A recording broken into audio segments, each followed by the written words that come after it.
জিলহজ মাস সবচেয়ে সম্মানিত। এই জিলহজ মাসের মধ্যে প্রথম 10 রাত, এই 10 রাতের গুরুত্ব আল্লাহর কাছে অনেক। সূরা ফজরের 2 নম্বর আয়াতে আল্লাহ বলেন, ওয়াল ফাজরি ওয়ালায়ালিন আশ। 10 রাতের শপথ। আল্লাহ যখন কোনো বিষয়ের শপথ করেন, ওই বিষয়টা খুব গুরুত্বপূর্ণ হয়। তাহলে জিলহজ মাসের প্রথম 10 রাতের শপথ করেছেন, এখান থেকে বোঝা যায় জিলহজ মাসের প্রথম 10 রাত এটা আল্লাহর কাছে অনেক মর্যাদাপূর্ণ। জিলহজ মাসের প্রথম 10 দিন ক্বালা রাসূলুল্লাহ সাল্লাল্লাহু আলাইহি ওয়াসাল্লাম, আফজালুল আইয়াম আইয়ামুল আশ। নবীজি সাল্লাল্লাহু আলাইহি সাল্লাম বলেন, আফজালু আইয়ামিদ দুনিয়া, দুনিয়ার মধ্যে সবচেয়ে শ্রেষ্ঠ দিন হলো আইয়ামুল আশ। নবীজি সাল্লাল্লাহু আলাইহি সাল্লাম বলেন, সবচেয়ে সম্মানিত দিন জিলহজ মাসের প্রথম 10 দিন। জিলহজ মাসের প্রথম 10 দিন। তাহলে জিলহজ মাসের প্রথম 10 রাতেরও ফজিলত, আবার 10 দিনেরও ফজিলত।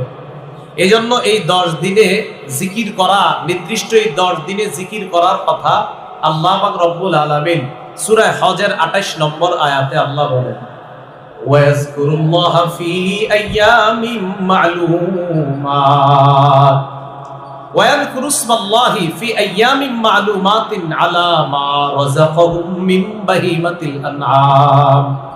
তারা যেন আল্লাহর নাম স্মরণ করে এই মাসের প্রথম যে দশক, ওয়ায়াযকুরু ইসমাল্লাহ, তারা যেন আল্লাহর নাম নিতে পারে, ফি আইয়ামিন মা'লুমাত, নির্দিষ্ট দিনে। এই নির্দিষ্ট দিন মানে জিলহজ মাসের প্রথম 10 দিন। এজন্য এই প্রথম 10 দিন জিকির করা। তাহলে যেই 10 দিনে আল্লাহ জিকিরের কথা আলাদা কোরআনে বললেন, এই 10 দিনের মর্যাদা কম না বেশি? বেশি। আল্লাহ আমাদেরকে আমলের মাধ্যমে কাটানোর তৌফিক দান করেন, আমিন। তো এই জন্য রাসূলুল্লাহ সাল্লাল্লাহু আলাইহি সাল্লামের হাদিস দ্বারা বুঝলাম যে জিলহজ মাসের 10 দিন এটা আল্লাহর কাছে খুব প্রিয়। জিলহজ মাসের প্রথম যে 10 দিন, এই 10 দিনে আমরা কি আমল করব? আবু দাউদের বর্ণনা 2430 নম্বর হাদিস। এই হাদিসের মধ্যে আসছে, এটা বুখারীতে আসছে, বুখারী শরীফের 969 নম্বর হাদিস, তিরমিজি শরীফের 757 নম্বর হাদিস, আবু দাউদের 2438 নম্বর হাদিস। এই হাদিসের মধ্যে আসছে, ক্বালা রাসূলুল্লাহ সাল্লাল্লাহু আলাইহি ওয়াসাল্লাম, মা মিন আইয়ামিন আল আমালুস সালিহু ফিহা আহাব্বু ইলাল্লাহ মিন হাযিহিল আইয়াম, ইয়ানি আল আশার, ইয়ানি আইয়াম আল আশার। নবীজি সাল্লাল্লাহু আলাইহি সাল্লাম বলেন, আল্লাহর কাছে এই 10 দিনের চাইতে এমন ফজিলতপূর্ণ দিন আর নাই। কোন 10 দিন? জিলহজ মাসের প্রথম 10 দিনের ইবাদত, এই 10 দিনের ফজিলত এটা আল্লাহর কাছে এত বেশি যে এমন ফজিলত আর কোন দিনের ব্যাপারে নাই। কোন 10 দিন? প্রথম 10 দিন। সাহাবায়ে কেরাম প্রশ্ন করলেন, ওয়ালাল জিহাদু ইয়া রাসূলুল্লাহ, হুজুর জিহাদও না? বলেন, হুজুর জিহাদও কি ফজিলতপূর্ণ না এটার চেয়ে? ফাকালা রাসূলুল্লাহ সাল্লাল্লাহু আলাইহি ওয়াসাল্লাম, লা ওয়ালাল জিহাদু ফি সাবিলিল্লাহ, না, জিহাদও এটার চাইতে ফজিলতপূর্ণ না। তবে ইল্লা রাজুলুন খারাজা ফি সাবিলিল্লাহ বিনাফসিহি ওয়া মালিহি ফালাম ইয়ারজি' মিন যালিকা বিশাই, তবে কোন ব্যক্তি জান মাল নিয়ে বের হইছে, কোটি কোটি টাকা নিয়ে বের হয়েছে জিহাদে, আর কিচ্ছু নিয়ে সে ফিরে আসতে পারে নাই, জান মাল নিয়ে বের হয়েছে, সব সেখানে খরচ হয়ে গেছে। নবী বলেন, হ্যাঁ, জিহাদ এটার চাইতে বেশি ফজিলতপূর্ণ না। তবে জিহাদের ময়দানে ওই মুজাহিদ, যেই মুজাহিদ ধন সম্পদ নিয়ে গেছে কিন্তু কিছু নিয়ে ফিরে আসতে পারে নাই, ওই মুজাহিদের জিহাদ আবার এই 10 দিনের ইবাদতের চেয়ে আরো ফজিলতপূর্ণ। জিহাদ এটার চেয়ে ফজিলতপূর্ণ না, নবী বলেন, তবে ওই মুজাহিদের জিহাদ, যে জান মাল নিয়ে বের হয়েছে, কিছু নিয়ে ফিরে আসতে পারে নাই, তার জিহাদ আবার এটার চেয়ে আরো ফজিলতপূর্ণ। তাহলে কি বুঝলাম? জিলহজ মাসের প্রথম 10 দিন আমল করা, নেক আমল করা, এটা অনেক ফজিলতপূর্ণ। জিলহজ মাসের প্রথম 10 দিন, বলেন আমার সাথে, লা ইলাহা ইল্লাল্লাহ, পড়েন তো, আল্লাহু আকবার, আলহামদুলিল্লাহ। মুসনাদে আহমদের বর্ণনা 5446 নম্বর হাদিস। ক্বালা রাসূলুল্লাহ সাল্লাল্লাহু আলাইহি ওয়াসাল্লাম, আকসিরু ফীহিন্না মিনাত তাহলিলি ওয়াত তাকবীরি ওয়াত তাহমীদ। নবীজি বলেন, জিলহজ মাসের এই 10 দিন তোমরা বেশি বেশি লা ইলাহা ইল্লাল্লাহ পাঠ করবা, আল্লাহু আকবার বলবা, আর আলহামদুলিল্লাহ এগুলা বেশি বেশি করবা। তাহলে জিলহজ মাসের প্রথম 10 দিন আমরা হাঁটতেছি, বসতেছি, লা ইলাহা ইল্লাল্লাহ পড়া, আল্লাহু আকবার পড়া, আলহামদুলিল্লাহ পড়া। আল্লাহ আমল করার তৌফিক দান করেন। আমিন। জিলহজ মাসের প্রথম 9 দিন রোজা রাখার চেষ্টা করা। বলেন, প্রথম 9 দিন জিলহজ মাসের প্রথম 9 দিন রোজা রাখার চেষ্টা করা। নাসাই শরীফের বর্ণনা 2417 নম্বর হাদিস, আম্মাজান আয়েশা সিদ্দিকা রাদিয়াল্লাহু তাআলা আনহার বর্ণনা। عن عائشة الصديقة رضي الله تعالى عنها قالت قال رسول الله صلى الله عليه وسلم كان رسول الله صلى الله عليه وسلم يصوم 9 من ذي الحجة। আম্মা জান আয়েশা বলেন, রাসূলুল্লাহ সাল্লাল্লাহু আলাইহি সাল্লাম কানা ইয়াসুমু 9 মিন যিল হিজ্জা, জিলহজ মাসের প্রথম 9 দিন টানা আল্লাহ রাসূল রোজা রাখতেন।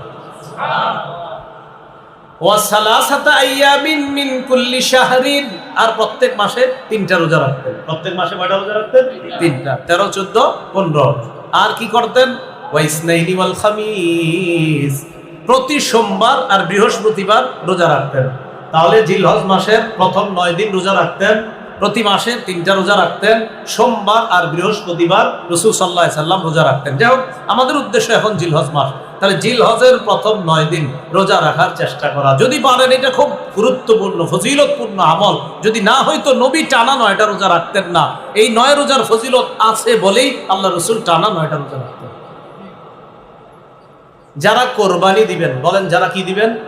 কোরবানি। তারা এই যে কোরবানি যে দিবেন, আপনারা এই প্রথম 10 দিন চুল, নখ ইত্যাদি এগুলা কাটবেন না।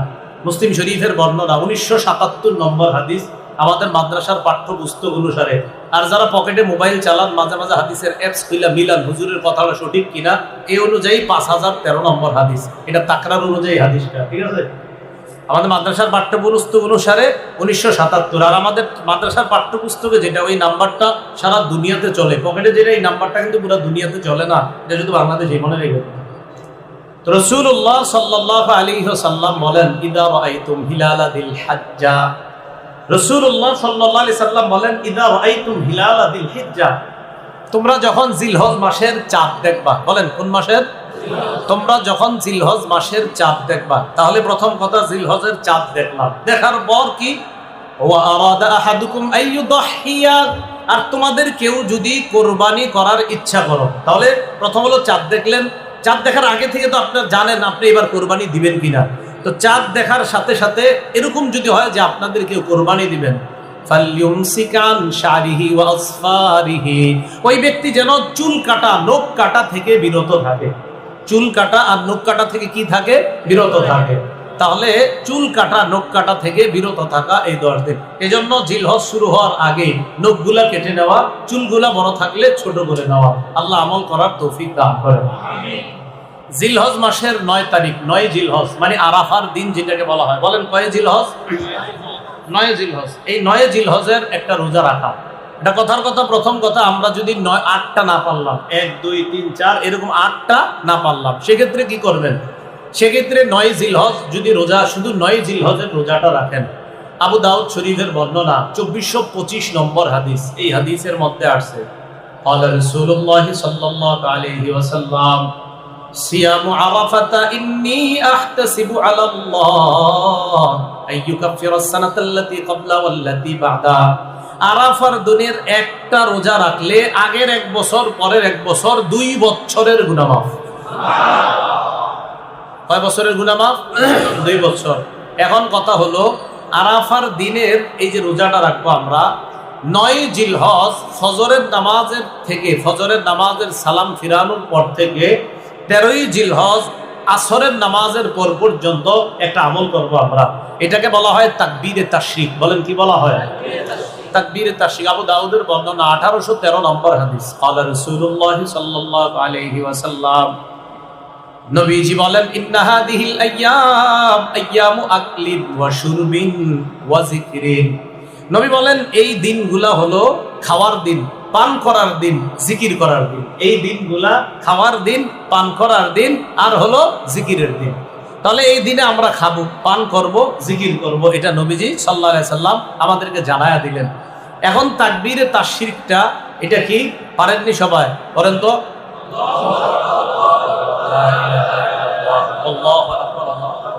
একবার বাবা, একবার পুরুষরা একবার মোটামুটি আওয়াজে মসজিদে, নারীরা একদম হালকা আওয়াজে একবার। বাবা একবার মনে থাকবি নি? তাহলে একবার, অনেকে 3-4 বার পড়ে এরকম, তা একবার পড়বেন, একবার উঁচু আওয়াজে একবার বাস। নারীরা হালকা আওয়াজে, পুরুষরা উঁচু আওয়াজে। আল্লাহ আমল করার তৌফিক দান করেন। এখন কথা হলো আরাফার দিন নাকি 9 জিলহজ? একটা আমাদের মাঝে প্রতি বছর একটা সমস্যা তৈরি হয়, আরাফার দিনে রোজা রাখবো না 9 জিলহজ? যাদের এই প্রশ্ন উঠবে আপনারা এক কাম করবেন, পরে প্রশ্নটা যাই 9 জিলহজ না আরাফার দিন। যাদের এই প্রশ্ন উঠবে যে হুজুর 9 জিলহজ না আরাফার দিন, আপনি এক কাম করলে আর এই প্রশ্ন উঠবে না। আপনি জিলহজের 1 তারিখ থেকে সবটি রোজা রেখেন, তাহলে আর এই প্রশ্ন জাগবে না। কেন? আপনি আরাফার দিনেরটাও রেখে লাইছেন, 9 জিলহজও রেখে লাইছেন। কথা বলছেন? আপনি 1 তারিখ থেকে ডেলি রাখবেন, তাহলে আর প্রশ্ন আসবে না, হুজুর আরাফার দিন না 9 জিলহজ, আরাফার দিন না 9 জিলহজ। এখন কথা হলো আরাফার দিন দ্বারা উদ্দেশ্য কি? সারা পৃথিবীর ওলামায়ে কেরামদের বেশিরভাগ, অধিকাংশ ওলামায়ে কেরামদের ইজমা, ঐক্যমত হলো আরাফার দিন দ্বারা উদ্দেশ্য 9 জিলহজ। বলেন কতই জিলহজ? ইবনুল মুনজির, ইবনে তাইমিয়া রহমতুল্লাহি আলাইহি, ইবনে উসাইমিন, আব্দুল্লাহ বিন বাজ রহমতুল্লাহি আলাইহি, সৌদি আরবের বড় বড় মুফতি যারা, সবাই এই ব্যাপারে একমত। ইয়াউমু আরাফা দ্বারা উদ্দেশ্য হলো 9 জিলহজ। ইয়াউমু আরাফা দ্বারা উদ্দেশ্য কতই জিলহজ? 9 জিলহজ উদ্দেশ্য। এটা কিভাবে? খুব মন দিয়ে শুনেন। 3 জন সাহাবী, আব্দুল্লাহ ইবনে আব্বাস, আব্দুল্লাহ ইবনে মাসউদ, আলী রাদিয়াল্লাহু তাআলা। কয়জন সাহাবীর নাম বললাম? 1 নাম্বার আব্দুল্লাহ ইবনে আব্বাস। কারণ আব্দুল্লাহ ইবনে আব্বাস রাদিয়াল্লাহু তাআলা আনহুমা ইউকাব্বিরু উকাইবা কুল্লি সালাতিন দুবুরা কুল্লি সালাতিন ইয়াউমা আরাফা ইলা আখিরি আইয়ামিত তাশরীক। আমি অনুবাদ করার পর আপনাদেরকে জিজ্ঞাসা করব, আপনারা জবাব দিবেন। দেখেন, আব্দুল্লাহ ইবনে আব্বাস রাদিয়াল্লাহু তাআলা আনহু আরাফার দিন ফজরের সময় তাকবীর বলা শুরু করতেন। বলেন কোন দিন? সবাই বলেন কোন দিন? বিসমিল্লাহ। আল্লাহুম্মা লাকাল হামদু ওয়া শুকর। আরাফার দিন ফজরের পর তাকবীর বলা শুরু করতেন। বাস শুরু করলেন। শুরু করার পর 13ই জিলহজ অর্থাৎ তাকবীরে তাশরিকের যে শেষ দিনটা 13ই জিলহজ আসরের সময় গিয়ে তিনি তাকবীর শেষ করতেন।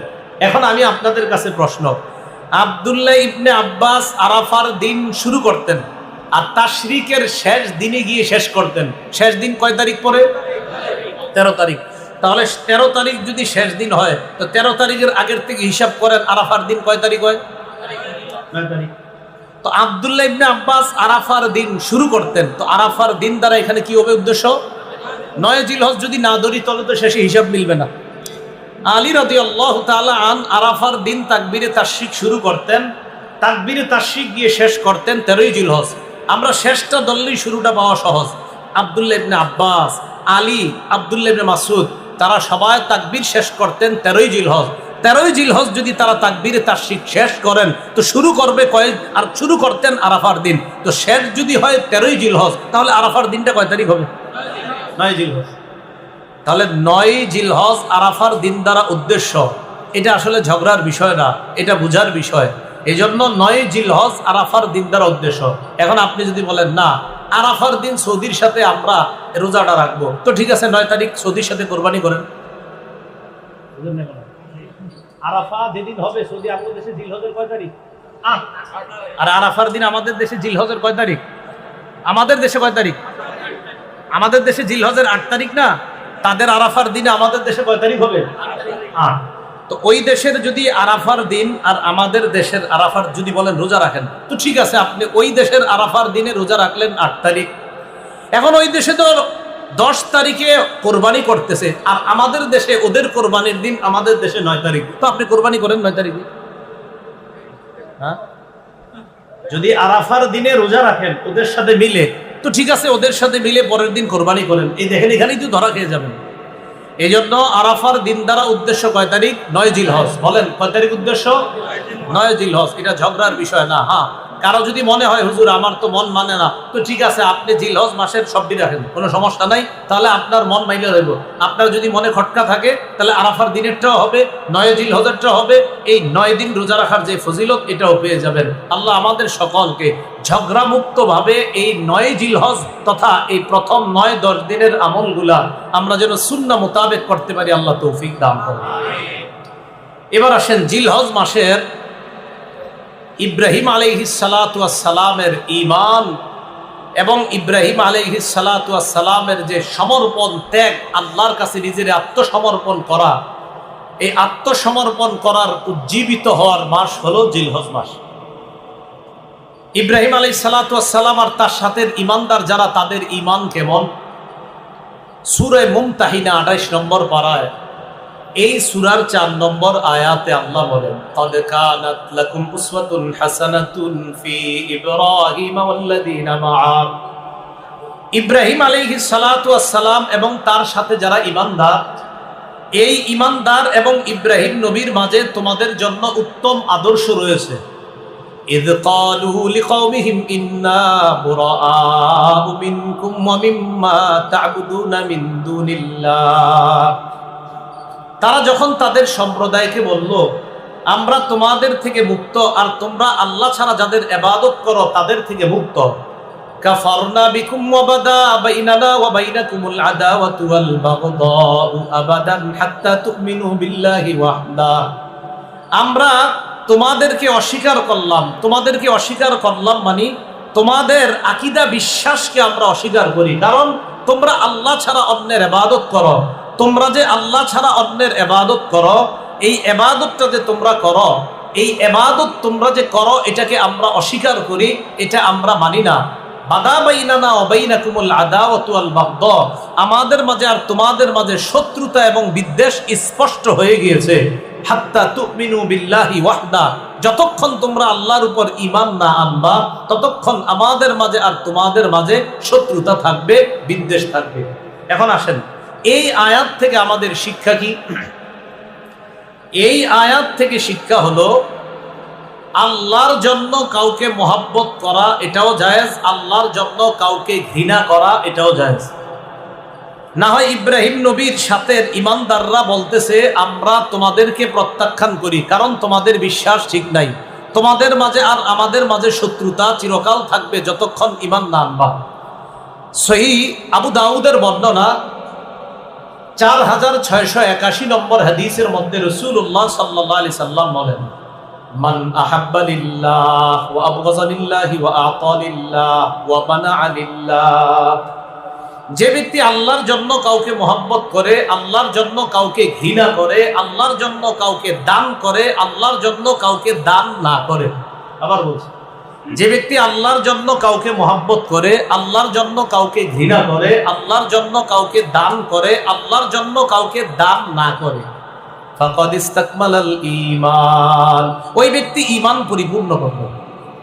তাহলে ঈমান পরিপূর্ণ কোন ব্যক্তির? যে ব্যক্তি আল্লাহর জন্য কাউকে মহব্বত করে, আল্লাহর জন্য কাউকে ঘৃণা করে, আল্লাহর জন্য কাউকে দান করে, আল্লাহর জন্য কাউকে দান না করে। আপনাদের কাছে এসে একদল দান চাইলো, গানের অনুষ্ঠান করবে, এখানে দান না করাটা কারে খুশি করার জন্য?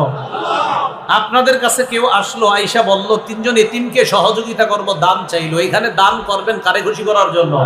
তাহলে এখানে দিলেন আল্লাহরে খুশি করার জন্য, আবার দিলেন না আল্লাহরে খুশি করার জন্য। নবী বলেন এটাই পরিপূর্ণ ঈমানের আলামত। সূরা তাওবার 36 নম্বর আয়াতে আল্লাহ পাক রব্বুল আলামিন বলেন, ইন্না ইদ্দাতাশ শুহুরি ইনদাল্লাহি 12 শাহরান ফি কিতাবিল্লাহ ইয়াওমা খালাকাস সামাওয়াতি ওয়াল আরদ। আল্লাহ যেদিন আসমান জমিন সৃষ্টি করেছেন, সেদিন থেকে আল্লাহর বিধান মতে মাসসমূহের গণনা আল্লাহর কাছে 12 মাস। মাসসমূহের গণনা আল্লাহর কাছে কয় মাস? মিনহা আরবাআতুন হুরুম। এই 12 মাসের মধ্যে 4টি মাস সম্মানিত মাস। কোন 4 মাস সম্মানিত, এটা আবার হাদিসের ব্যাখ্যায় রাসূলুল্লাহ সাল্লাল্লাহু আলাইহি সাল্লাম আমাদেরকে জানিয়ে দিয়েছেন। সহিহ বুখারীর বর্ণনা 4662 নম্বর হাদিস। قال رسول الله صلى الله عليه وسلم إن الزمان قد استدار كهيئته يوم خلق الله السماوات والأرض। আসমান জমিন যেদিন আল্লাহ সৃষ্টি করেছেন সেদিন থেকে সময় যেমন ছিল তার ওই রূপে ওই অবস্থায় সময় আবার ফিরে এসেছে। এই কথার অর্থ কি? কাফের মুশরিকরা মাঝখানে সময়, মাস এবং বছরের গণনা উলট পালট করে কম বেশি করতে চেয়েছিল। তো নবীজি ঘোষণা করলেন, না, আসমান জমিন সৃষ্টি করার সময় সময়ের গণনা আল্লাহ যেমন রেখেছেন তেমন আছে, তেমন থাকবে। এতদিন তোমরা যে ভুলভাল বলেছো এগুলা হবে না, সময় আবার তার আগের অবস্থায় ফিরে এসেছে। মিনহা আরবাআতুন হুরুম। নবীজি সাল্লাল্লাহু আলাইহি সাল্লাম বলেন, as-sanatu 12 শাহরা, বছর হয় 12 মাসে। মিনহা আরবাআতুন হুরুম, এর মধ্যে 4টি মাস সম্মানিত। সালাসুন মুতাওয়ালিয়াত, 3টি মাস ধারাবাহিকভাবে। 1 নাম্বার যুলকাদা, 1 নাম্বার জিলকদ মাস, 2 নাম্বার যুলহিজ্জা, 2 নাম্বার জিলহজ মাস, 3 নাম্বার ওয়াল মুহররম, মুহররম মাস। দেখেন তো এই 3টা মাস ধারাবাহিক কিনা? জিলকদ, জিলহজ, মুহররম। চতুর্থটা হলো ওয়া রজব মুযর আল্লাযী বাইনা জুমাদা ওয়া শাবান। আরেকটা হলো রজব মাস, যেটা শাবান মাসের আগের মাস আর জুমাদাল উখরা পরের মাস। জুমাদাল উখরা আর শাবান মাসের মাঝের মাসটার নাম কি? রজব মাস। এই 4 মাস সম্মানিত। তাহলে আল্লাহ কোরআনে বললেন 4 মাস সম্মানিত, নবী হাদিসে ব্যাখ্যা দিয়ে বুঝিয়ে দিলেন কোন 4 মাস। তো বলেন তো কোরআন বোঝার জন্য হাদিস লাগবে নি? এইটাই তো বোঝা যায়। এখন কথা হলো যে 4 মাস সম্মানিত, এই 4 মাসের মাঝে আবার সবচেয়ে বেশি সম্মানিত জিলহজ মাস। সম্মানিত কয় মাস? 4 মাস। কয় মাস? এই 4 মাসের মাঝে আবার সবচেয়ে সম্মানিত জিলহজ মাস। এটা আবার নবীজি সাল্লাল্লাহু আলাইহি সাল্লামের আরেকটা হাদিস থেকে জানা যায়। ইবনে মাজাহ হাদিস নাম্বার 3931 নম্বর হাদিস, 3931। قال رسول الله صلى الله عليه وسلم, রাসূলুল্লাহ সাল্লাল্লাহু আলাইহি ওয়াসাল্লাম বলেন, বিদায় হজের দিন ভাষণের মধ্যে নবীজি বলেন, আলা ইন্না আহরামাল আইয়ামি ইয়াউমুকুম হাদা, শোনো তোমরা, দিনসমূহের মাঝে সবচেয়ে সম্মানিত দিন হলো আজকের দিন, মানে জিলহজ মাসের 10 তারিখ, যে দিনটা কুরবানির দিন। আলা ওয়া ইন্না আহরামাশ শুহুরি শাহরুকুম হাদা, শোনো, মাসসমূহের মধ্যে সবচেয়ে সম্মানিত পবিত্র মাস হলো জিলহজ মাস। বলেন, মাসের মধ্যে সবচেয়ে পবিত্র মাস কোন মাস? পবিত্র মাস, সবচেয়ে পবিত্র মাস মোট কয়টা? এর মাঝে আরো সবচেয়ে পবিত্র কোনটা?